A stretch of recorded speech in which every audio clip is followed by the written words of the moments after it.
07 Azam on channel 386 and live streams on our YouTube and Facebook platforms. You can find us in Area 2 Lilongwe or can reach us on 0883-815-055. Come, let us help you grow your business. For any complaints about our broadcasting, any feedback, please write Luntha TV via the email and the telephone number below, or write Malawi Communication Regulatory Authority MACRA via the email below.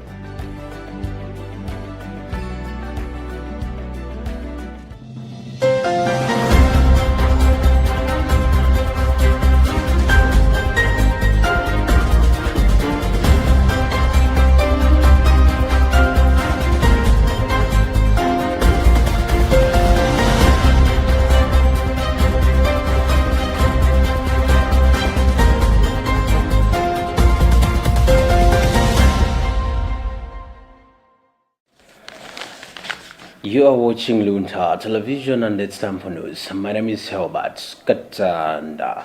First, a look at our top stories. The Holy See calls for united efforts to combat modern slavery. Government describes imports ban as an instrument towards promotion of Buy Malawi initiative. Principal Resident Magistrate grants bail to Julius Miti. And in news from elsewhere, earthquake death toll in Myanmar surpasses 150.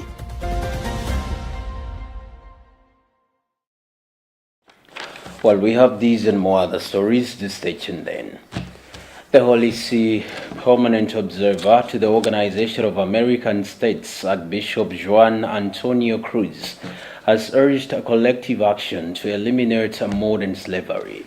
Speaking on the International Day of Remembrance of the Victims of Slavery and the Transatlantic Slave Trade, the bishop reminded the COAS Permanent Council that slavery remains a persistent day reality, not just a historical issue.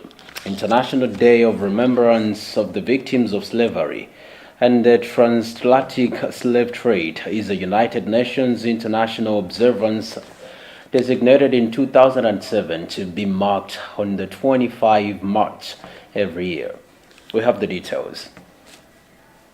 The Holy See's permanent observer to the OAS reminded the organization's permanent council that while it is crucial to remember the history of slavery and slave trade, this awareness should not dull our sensitivity to the ongoing issue of modern slavery.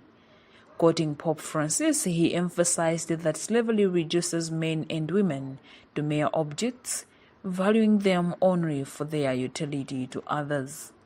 Addressing the fight against modern slavery, Archbishop Cruz Serrano highlighted that the Council's meeting coincided with the 8th Inter-American Week for People of African Descent in the Americas.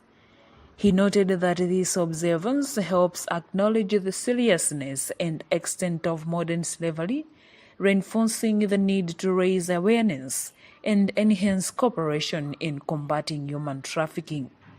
He stressed that efforts to eliminate this issue must be united and resolute. The Archbishop further underscored the importance of fostering peaceful coexistence between peoples, with a strong emphasis on recognizing human dignity.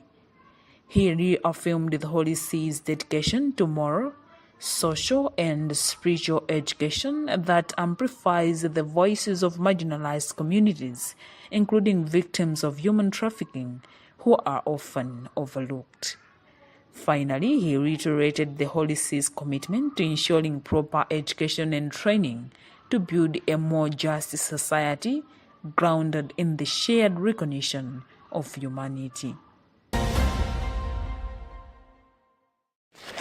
UTM party has pledged to initiate an economic transformation in Malawi if elected into government on September 16, 2025. This commitment was made by UTM President Dr. Gabambe during an online economic conference on Thursday. Dr. Gabambe highlighted that despite Malawi's worthy of natural resources, the country's economy has remained unstable over the past 4 years.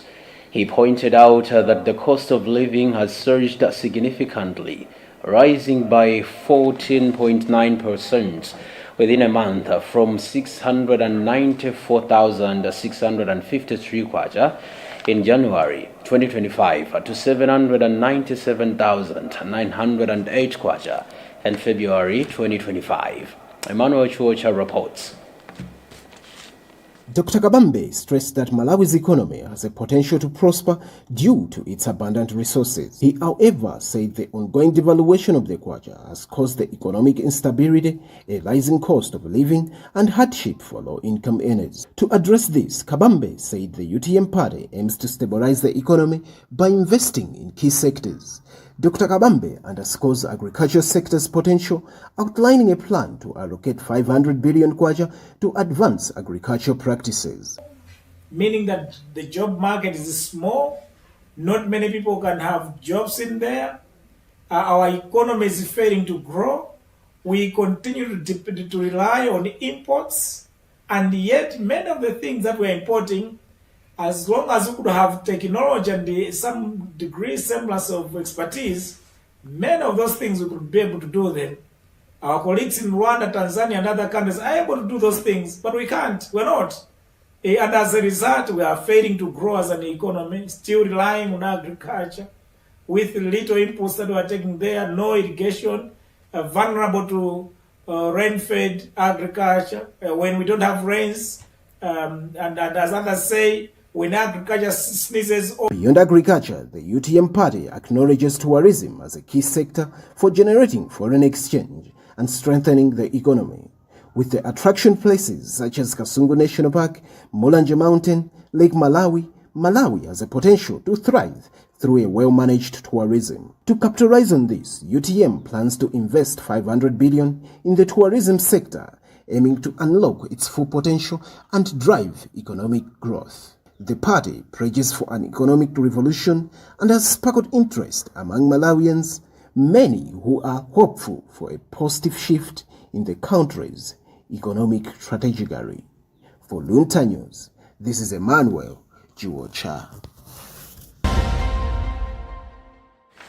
Human rights organizations, Paradigm Initiative, Youth and Society, and the Center for Human Rights and Rehabilitation have urged the government to uphold digital rights as the country prepares for the general elections in September this year. The three institutions, which advocate for digital rights in Africa and Malawi, have accused the government of stifling freedom of expression by arresting individuals for their social media posts. During a press briefing in Lilongwe on Thursday, Paradigm Initiative's Senior Partnerships and Programs Manager, Tobikile Matimbe, expressed concern over the current state of digital rights in Malawi, highlighting the arrest of people over online content. Chandu Mzumara reports.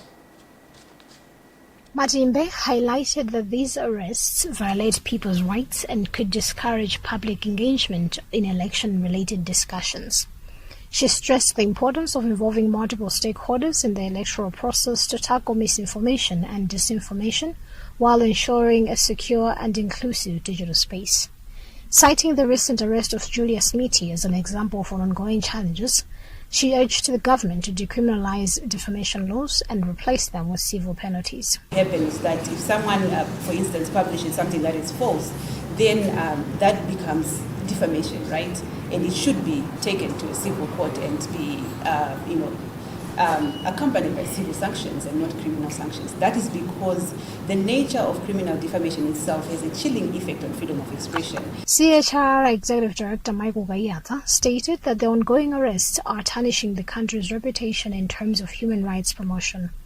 He emphasized that the government should guarantee citizens the freedom to use the internet without fear of surveillance or arrest. Echoing Kayata's sentiments, Youth and Society YAS Executive Director Charles Kajoloweka urged the Malawi Human Rights Commission to oversee digital rights during the elections and called on the government to actively uphold and safeguard these rights. They are undermining the ability of citizens and the civic actors to meaningfully participate in democratic processes, because now we are creating an environment of self-censorship but at the same time of intimidation, where the government suggests that it is immune to criticism, to accountability, and we think this is not really creating an enabling environment for elections, because elections shall mean guaranteeing these fundamental freedoms, including the freedom of expression. In the meantime, the group has raised concerns about the Malawi Communications Regulatory Authority's decision to acquire an integrated system for monitoring misinformation and disinformation. Human rights advocates fear that the system could infringe on people's privacy rights and threaten freedom of expression. For Luntha News, this is Tandiwe Mzumara.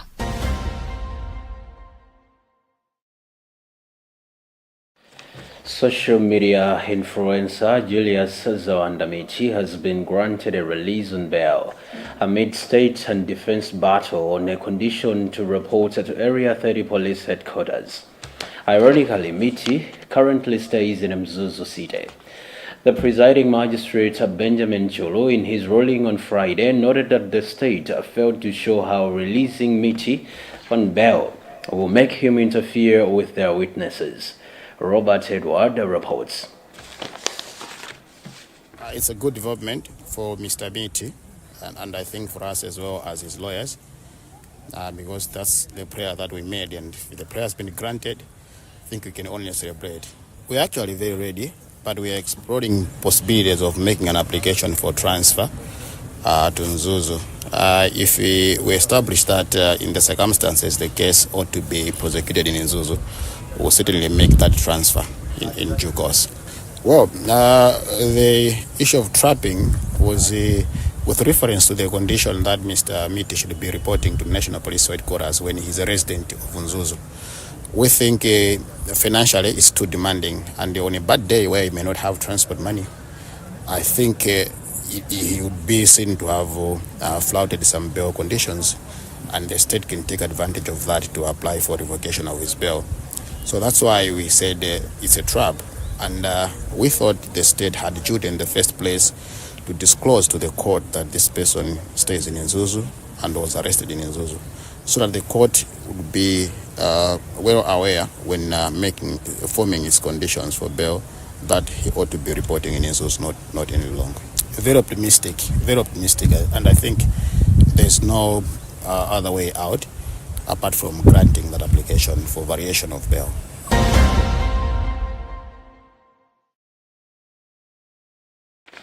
Sylvester Ayuba James, a defense lawyer, speaking to our reporter Robert Edward.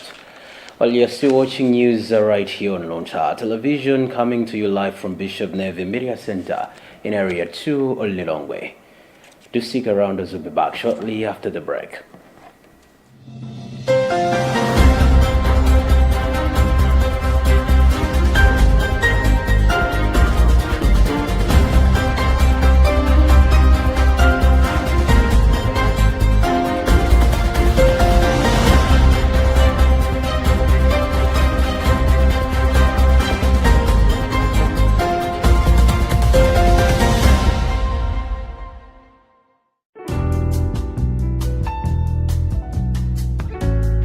Are you passing through Desert Town and you think of finding a place to rest or just to have some nice food?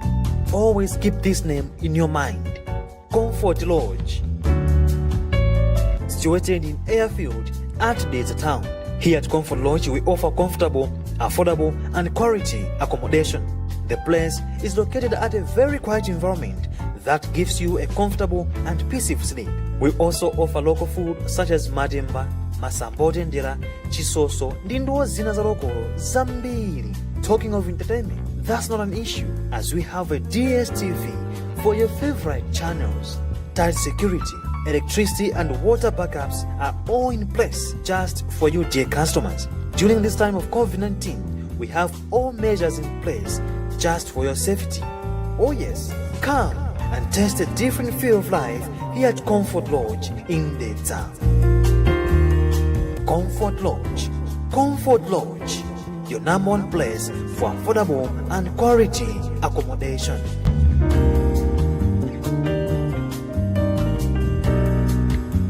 wairesi yakanema ya Luntha ndi wairesi ya mpingo wa Katolika yomwe imafikira anthu onse mdziko la Malawi komanso maiko akunja. Zina mwa zomwe wairesi imachita ndi monga kujambula ndi kuwulutsa mauthenga ndi mapulogalamu osiyanasiyana ndi cholinga chofuna kukudziwitsani, kukuphunzitsani komanso kukusangalatsani, kujambula nyimbo za makwaya komanso oyimba ena, kukonza ndi kujambula mapulogalamu osiyanasiyana okhudza za umoyo, maphunziro, chilungamo ndi mtendere, maufulu a anthu, zachilengedwe ndi zagwidwe ka ntchito pakati pa amayi ndi abambo, kujambula ndi kuwulutsa miyambo ya mapemphero, misonkhano ya mabungwe osiyanasiyana ngakhalenso zipani za ndale, komanso kuthandiza kutukula ochita malonda ang'onoang'ono ndi akulu omwe powalengezera malonda awo. Zonsezi zimatheka pa mitengo yokambirana. Onerani kanema wa Luntha pa machanelo awa: Starsat channel 474, Star Times channel 474, Top Star channel 474, Zook channel 51, Clear channel 007, Go TV channel 807, Azam channel 386. Komanso mutha kutitsatira ndi kuonera mapulogalamu osiyanasiyana pa Luntha Television Facebook page komanso Luntha TV Official pa YouTube. Mutha kutipeza ku maofesi athu ku area 2 mu mzinda wa Lilongwe kapena kuimba foni pa manambala awa 0994 442 058 kapena 0883 815 055. Bwerani kuti tikuthandizeni kuti ntchito zanu zionekere kwa anthu. Luntha Television, kubweretsa Luntha pa khomo panu.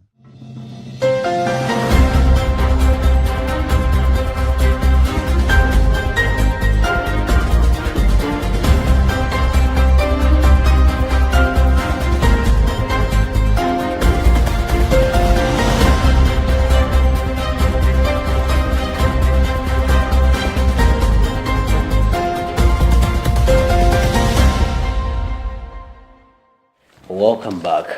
Now let's have a look at our top stories once more before we proceed. The Holy See calls for united efforts to combat modern slavery. Government describes imports ban as an instrument towards promotion of Buy Malawi initiative. Principal Resident Magistrate grants bail to Julius Meti. And in news from elsewhere, earthquake death toll in Myanmar surpasses 150.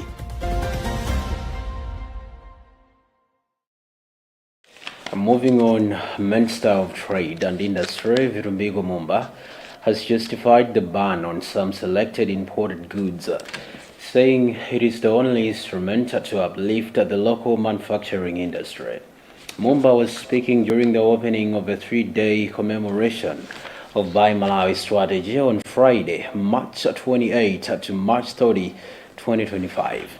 Mumba said he is optimistic that the ban of imports of certain products would grow momentum on the initiative that aims at encouraging purchase of locally made products. We have the details. In a government gazette dated March 13th, Mumba announced an import ban on maize flour, fresh milk, rice, peanut butter, honey, toothpicks, security boots, garlic, and meat products, among others. Speaking during the launch, Mumba said he's aware that some individuals were against the order and are plotting to have it struck out. The minister said opposers are citing lack of consistency as a major element that Malawian producers have to sustain their products. Mumba said he trusts Malawian producers and his ministry would assist in ensuring sustainability. Today I've been amazed by the innovation that I've seen today, the resilience. Recently, economic experts faulted Mumba's decision, saying it was a recipe to international trade war. The Buy Malawi strategy is funded by UNDP Malawi. In an interview, UNDP Malawi resident representative Ms. Fenella Frost said the strategy has ticked the right button in as far as boosting Malawi-made products is concerned. So I think the journey has been really rich. I mean, what's very exciting as we went round the stands is to see how many amazing Malawian businesses there are out up there and how many amazing Malawian products. And what's very exciting is not just the stalls that you see behind me. Universal Industries Limited is one of the producers under Buy Malawi. So it has helped us in so many ways. People are so built. Almost all of our products have the logo that that Buy Malawi sticker, you know, almost each and every single product, just to show how proud we are to produce such. The Buy Malawi strategy is a government strategy designed to promote the consumption of locally produced goods and services. The initiative was launched in 2016 and was first celebrated on March 18th that year.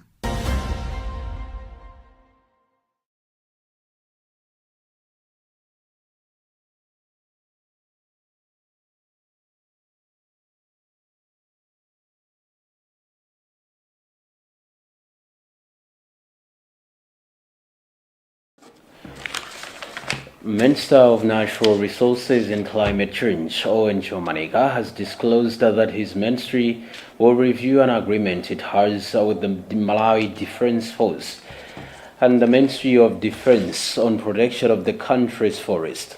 Chomaniga stated that using Malawi Defense Force soldiers to protect the country's forest is too costly, saying the ministry spends 18 million kwacha weekly to hire soldiers to protect just one forest. Chomaniga was responding to a question from Member of Parliament for Kasungu North, Mike Bango, on the protection of forest in the country. Fales Chizombe has filed this report. The Minister of Natural Resources and Climate Change, Owen Chomaniga, emphasized that signing a new Memorandum of Understanding with the Defense Ministry is impossible. Instead, his ministry will revisit the existing agreement, which was signed in the year 2007. Chomaniga disclosed that hiring Malawi Defense Force soldiers to protect forests in the country is too costly, as they spend 18 million kwacha weekly. Chomaniga disclosed that his ministry has managed to plant 39 million trees out of the 46 million planned to regrow the country's forest. No, for forest guards, we want to change the rules of engagement. We want to arm them and arm them heavily. And we want to make sure that we open up the legal framework for their protection. Because currently the legal framework does not protect them much. When they use those weapons they don't use now, they can't use them. Despite the law allowing partly Forest Act. But also, so we are trying to review the Ammunition Act and the Forest Act so that we merge them, we give them, they should not be guards. I think the forests are dampening because we are using guards. These are just watchmen. They move around but we have lost lives of forest guards. Some have died in the course of trying to protect. Some are injured. Some are now using wheelchairs. So we can't use the service. We need now to have a force with them, and they need to be armed properly and be given the leeway. Chomaniga has urged the citizens in Malawi to stop deforestation and take care of forests in the fight against climate change.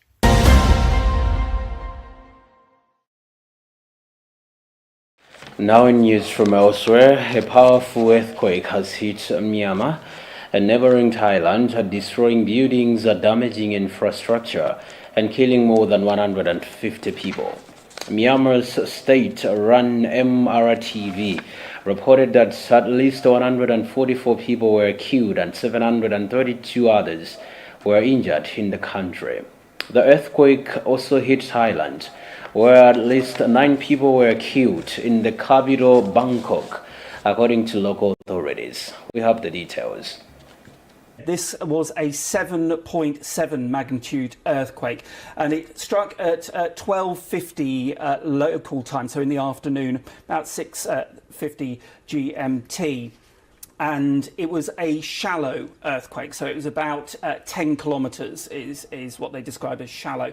And these tremors were felt across the region in China and Thailand. We've seen footage on social media in Bangkok of people gathering in the streets, and I'm just seeing the AFP news agency is reporting that at least 43 workers are trapped in a Bangkok skyscraper collapse. That coming in on both the AFP and the Reuters news agency at the moment. And we have seen pictures from Bangkok of buildings shaking. There's one particular video that shows a big skyscraper that has a swimming pool on the top, and the water is pouring over the side like a waterfall because of the tremors that have come from there. So Bangkok, people have been gathering in the streets. We can see that there are live pictures, and of course a lot of the buildings in Bangkok are these high-rise buildings, so this would have been around lunchtime, so people have come out onto the streets, which is the pictures that we're seeing.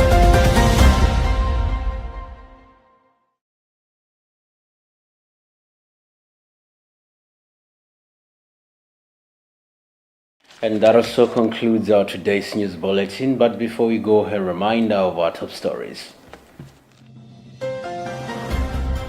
The Holy See calls for united efforts to combat modern slavery. Government describes imports ban as an instrument towards promotion of Buy Malawi initiative. Principal Resident Magistrate grants bail to Julius Meti. And the news from elsewhere, earthquake death toll in Myanmar surpasses 150.